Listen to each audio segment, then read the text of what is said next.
Finalmente, vamos aos exemplos, com esses conceitos e considerações. Daí, então, apresento algumas evidências de danos. Exemplo de canalização de grãos, ela está sujeita ao desgaste interno pelo atrito dos grãos e elementos finos, como sílica, que pode ser oriunda também da própria casca dos grãos, ou de terra. E também ao desgaste externo na canalização, na forma de corrosão. Note-se nessa imagem que há ainda um ponto de suporte à canalização, que é um cabo de aço com esticador.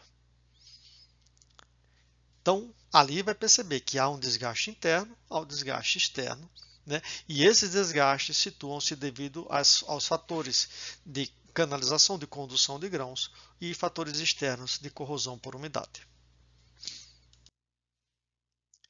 No outro exemplo, de ruptura de cabo de aço por sobrecarga, pode ser devido a uma rajada de vento ou por impacto de uma peça.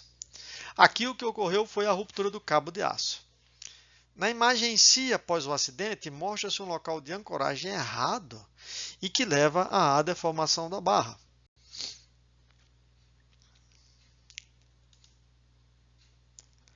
Nessa região ocorre a deformação, né? Houve a ruptura do cabo de aço, ele estava ancorado lá no distante, né? E estava fixado aqui nessa peça que pertence, né, à perna de um elevador, e aqui é uma plataforma de elevador. Neste exemplo de elevador de grãos, temos na imagem uma perna de elevador, que em geral tem a seção retangular ou quadrada e de alguns degraus. Ali, temos uma corrosão no degrau com perda de 5%. Isso leva a um fator de desgaste de 10,25%, porque o degrau é uma peça à flexão. Note que a perna do elevador está íntegra, sem deformações, com um aspecto regular da superfície e sem danos aparentes. Este exemplo é de um pilar de concreto. As condições operacionais com água levam a uma perda de 10% da seção e a um desgaste final de 31,5%, que se deve a 21% por flexão, potencializado, ou seja, multiplicado por 1,5 vezes, uma vez e meia, devido ao fenômeno de flambagem por compressão que acontece no pilar. Note-se ainda a carbonatação do concreto e o ataque por micro-organismo vegetal. Então, neste exemplo de pilar de concreto, existem quebras e desgaste superficial. Este exemplo é de uma viga em concreto, né? Aqui nessa região ampliada, identifica-se uma fissuração.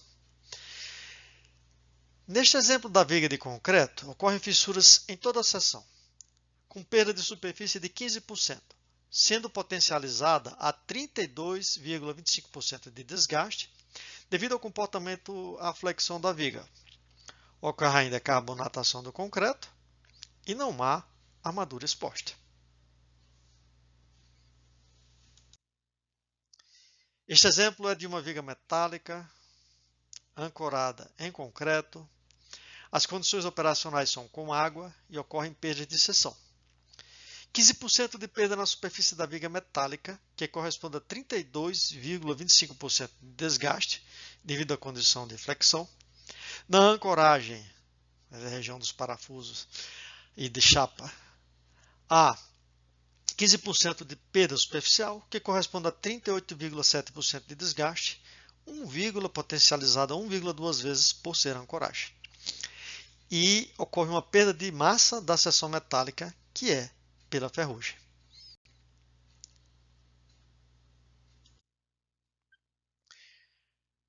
O outro exemplo é de uma coluna metálica com uma viga soldada.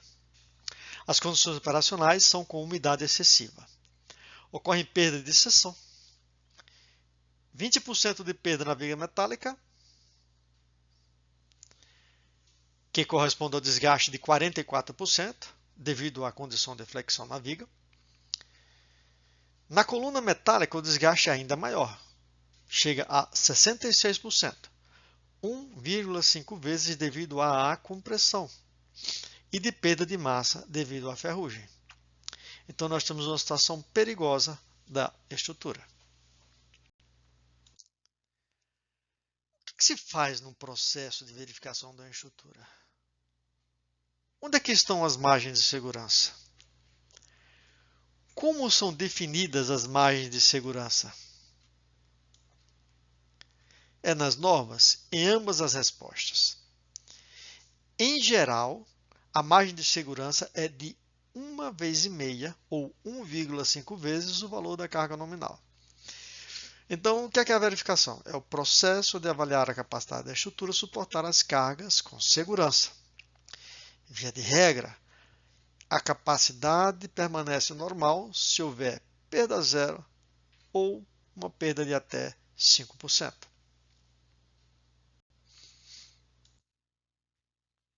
Verificação. O que é que se busca numa verificação? Busca-se identificar onde ocorrem corrosões, onde ocorre ausência, falta de conectores, a ocorrência de estado de ferrugem avançada, a ocorrência de deformações, a ocorrência de trincas ou de fissuras e quebras. Nessa verificação está perigosa, um estado perigoso, com perda, desgaste de 21% e acima. Ou seja, no local que se identifica uma perda, um desgaste de 21% e acima, nós temos uma situação perigosa. Exemplificando-se ainda para a verificação, o estado de verificação. Aqui identifica-se uma chapa metálica, peça única, com uma fixação simples de apenas um parafuso. Há uma corrosão avançada no parafuso e está em uma condição perigosa, por ser única. Se falhar isso aqui, perde-se essa função.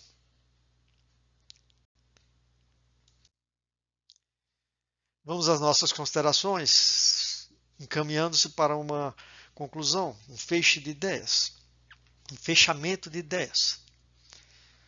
Pense bem no que vou lhe contar, porque tem por base mais de 50 análises por ano. Boa parte delas, pessoalmente. Outra parte, as pessoas coletam as informações e me informam.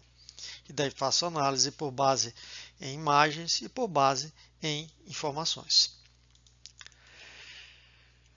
O que acontece, em geral, é que o não atendimento às normas já é em si uma perda muito grande. Por quê? Porque aquelas coisas feitas fora ou que não atendem aos critérios normativos acontecem e provocam maior deslocamento nas estruturas. Acontecem concentrações de tensões. Acontece que se muda o estado de segurança. A margem de segurança é menor ou absolutamente não se sabe qual que é a margem de segurança. Ela põe a análise de engenharia em um ponto cego, porque não se sabe onde está a parte mais fraca. Considere, entenda bem, os fenômenos atuam conjuntamente, ou seja, são vários tipos de perda.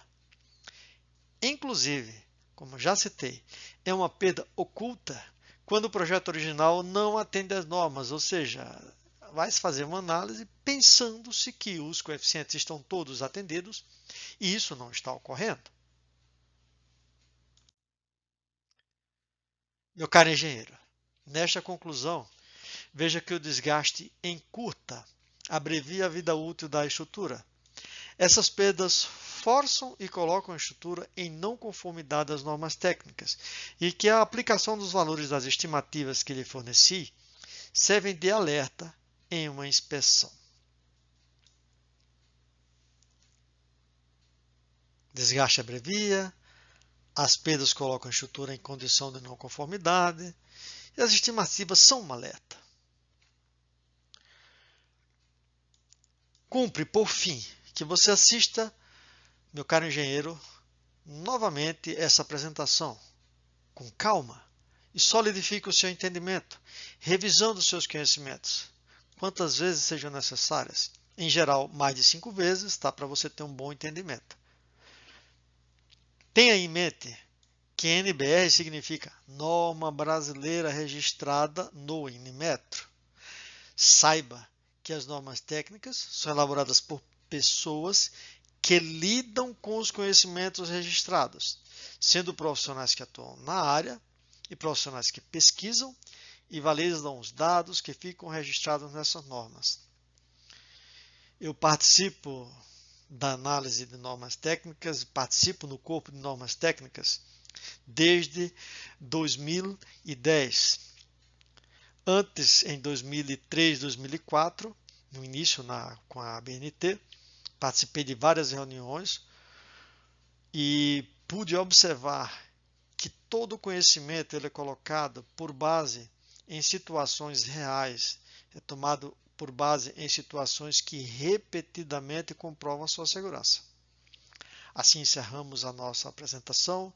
Espero que ele tenha sido muito útil e que lhe faça refletir de verdade cada coisa que aprenda, que faça um entendimento real das suas percepções, do que você enxergar no cenário e que isso lhe ponha sempre em condições de posicionar-se corretamente em relação a tudo aquilo que você fizer. Meu caro engenheiro, muito obrigado.